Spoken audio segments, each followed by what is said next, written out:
दोस्तों नमस्कार, कैसे हो आप सभी। मैं आपका फ्रेंड एडवोकेट विक्रम सिंह चौहान।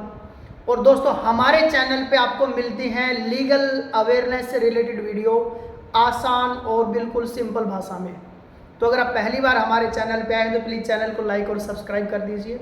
और आज हम जो वीडियो लेके आए हैं, जिसको हम आपने कोर्ट में कई बार सुना होगा, कई बार हस्बैंड वाइफ के कुछ आपसी झगड़े होते हैं तो सेक्शन 9 की एक पिटीशन लगती है, जिसको हम बोलते हैं रेस्टिट्यूशन ऑफ कंजुगल राइट, यानी जो उनके दाम्पत्य अधिकार है, एक पति पत्नी के जो अधिकार है, साथ रहने के जो अधिकार है, जो सामाजिक उनका एक अधिकार है, उसकी बहाली करना या उसकी दोबारा से पुनर्स्थापना करना। ये हिंदू मैरिज एक्ट 1955 के सेक्शन 9 के अंडर में आता है। आपने इसके बारे में बहुत सुना होगा, लेकिन आज हम इसके बारे में डिटेल में डिस्कस करेंगे। कई बार क्या होता है, जब नई नई शादी होती है तो हस्बैंड का फैमिली बैकग्राउंड एनवायरनमेंट अलग रहा होता है और वाइफ का फैमिली बैकग्राउंड और एनवायरनमेंट अलग रहा होता है। तो स्टार्टिंग में जब नई नई शादी होती है तो आपसी डिस्प्यूट हो जाते हैं, जिसके कई कारण कई बार पति पत्नी अलग हो जाते हैं या छोटी मोटी बात पे भी अलग हो जाते हैं। तो यहाँ पे हम बात करेंगे कि रेस्टिट्यूशन ऑफ कंजुगल राइट के अंदर क्या आता है। अगर हस्बैंड और वाइफ बिना किसी ठोस कारण के एक दूसरे से अलग रहते हैं, फॉर एग्जाम्पल किसी की वाइफ अपने मायके चली जाती है और वो वापस नहीं आती है, तो हस्बैंड कोर्ट के अंदर अपना एक पिटीशन फाइल कर सकता है सेक्शन 9 के अंदर, जिसको हम बोलते हैं रेस्टिट्यूशन ऑफ कंजुगल राइट। यानी उसका अधिकार है कि वो अपने फैमिली को, अपने राइट्स को दोबारा से रिस्टोर कर सके। अगर वाइफ के पास कोई ठोस कारण, कोई स्ट्रॉन्ग रीज़न नहीं है उनको छोड़ने का या अलग रहने का, तो कोर्ट उसमें ऑर्डर दे सकता है उनको वापस आके अपना घर बसाने के लिए। इसमें क्या क्या बेसिक चीज़ें होती हैं। ये जो फाइल है ये हस्बैंड और वाइफ दोनों में से कोई भी ये पिटीशन फाइल कर सकता है। सबसे पहली बात, उनकी एक मैरिज वैलिड होनी चाहिए कि पहले दोनों की प्रॉपर सिस्टमेटिक वे में शादी हुई है या उन्होंने अपना रजिस्ट्रेशन कराया है। और इसका मेन जो मोटो होता है, डाइवोर्स को रोकना, भाई तलाक ना उसको रोकना, शादी को बनाए रखना और दोनों हस्बैंड वाइफ को एक चांस और देना कि वो आपसी सहमति से अपना घर बसा ले। तो इसमें ये कुछ बेसिक चीज़ें होती हैं।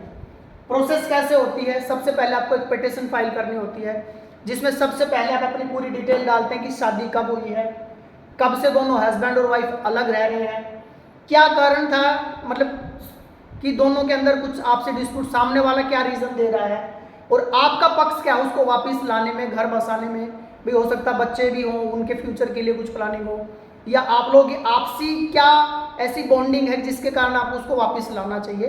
तो एक पिटीशन के अंदर आप अपना सारी चीज़ें उसमें डिटेल में मेंशन करते हो। उसके बाद आपको जो डॉक्यूमेंट चाहिए होते हैं, आपके मैरिज सर्टिफिकेट हो गया, आपके आईडी एड्रेस प्रूफ हो गया, जिसमें आप अपना पूरा प्रॉपर डॉक्यूमेंट्स देते हो। आपने उनको बुलाने के लिए कोई लेटर भेजा है, कोई आपकी कोई पंचायत या आपसी कोई फैमिली आप गए हो, वहाँ पर कुछ रिटर्न में चीज़ें हुई है, आपने उनको व्हाट्सएप पे कॉल, चैट या कुछ वीडियो कॉल वगैरह करी, उसकी कोई रिकॉर्डिंग है, फ़ोन की कोई रिकॉर्डिंग है, उसके अलावा कोई आपने मेल वगैरह उनको करा, यानी जो भी आपने उनसे कम्युनिकेशन किया है अपने लेवल से उनको अपने पास बुलाने के लिए, तो वो सारे एविडेंस आपको यहाँ पे देने होते हैं।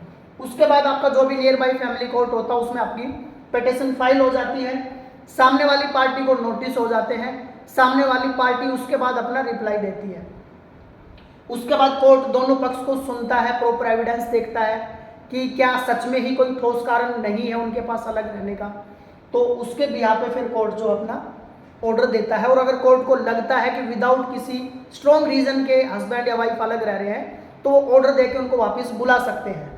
और अगर उसके बाद भी वो वापस नहीं आते हैं तो आफ्टर 1 ईयर ये डाइवोर्स के लिए ग्राउंड बनता है। और अगर विदाउट ठोस कारण के अलग रह रहे हैं तो ये उसके मेंटेनेंस, जो उसके राइट्स हैं, उसको भी इफेक्ट कर सकता है। इसमें कुछ ऐसी चीज़ें भी हैं कि जो इसमें डिफेंस के लिए सामने वाली पार्टी का ग्राउंड बन सकती है। हो सकता है हस्बैंड तो भाई रीज़न दे रहा है कि कोई हमारा तो आपसे कोई रीज़न ही नहीं हो, तो अपने आप ही चली गई है बिना किसी रीज़न के अलग रह रही है, तो सामने वाली पार्टी को जहाँ पे अपने रीज़न, अपना पक्ष वहाँ पे रखना होता है, तो उसमें क्या क्या चीज़ें आ सकती हैं। डोमेस्टिक वायलेंस हो सकता है, physically mentally harassment, abusive sex वगैरह हो सकता है, क्रूअल्टी हो सकती है, मारपीट या उसके फैमिली को उल्टा सीधा बोलना, गाली देना, ये सारी चीज़ें हो सकती हैं। इलीगल तरीके से डोरी की डिमांड हो सकती है। उसके बाद आपका सेफ्टी कंसर्न हो सकता है, उनको लगता है कि भाई मैं वहाँ जाऊँगी तो मेरे साथ मारपीट या भाई जान से भी मारा जा सकता है। या कोई अडल्ट्री यानी हस्बैंड वाइफ के होने के बाद भी कोई एक्स्ट्रा मैरिटल अफेयर्स वगैरह है, या कोई बाइगेमी यानी दूसरी कोई शादी कर ली है, तो वो सारे रीज़न सामने वाली पार्टी इसमें अपना रख सकती है। तो आज की वीडियो में हमने जाना कि रेस्टिट्यूशन ऑफ कॉन्जुगल राइट्स क्या होता है, यानी अपने दाम्पत्य जीवन की दोबारा पुनः स्थापना करने के लिए हम कोर्ट में एक पिटीशन डाल सकते हैं, जिसको सेक्शन 9 की पिटीशन हम लोग बोलते हैं। तो दोस्तों आज की वीडियो आपको कैसी लगी प्लीज़ कमेंट बॉक्स में मेंशन कीजिए। नेक्स्ट वीडियो आप किस टॉपिक पे चाह रहे हैं प्लीज़ कमेंट बॉक्स में मेंशन कीजिए, उसी टॉपिक पे हम लोग वीडियो लेके आएंगे। तब तक आप अपना प्यार और आशीर्वाद ऐसे बनाए रखिए। हम जल्द मिलते हैं एक और नई वीडियो के साथ। तब तक आप सभी साथियों का दिल की गहराई से बहुत बहुत धन्यवाद। जय हिंद, जय Bharat, Vande Mataram. Thank you very much.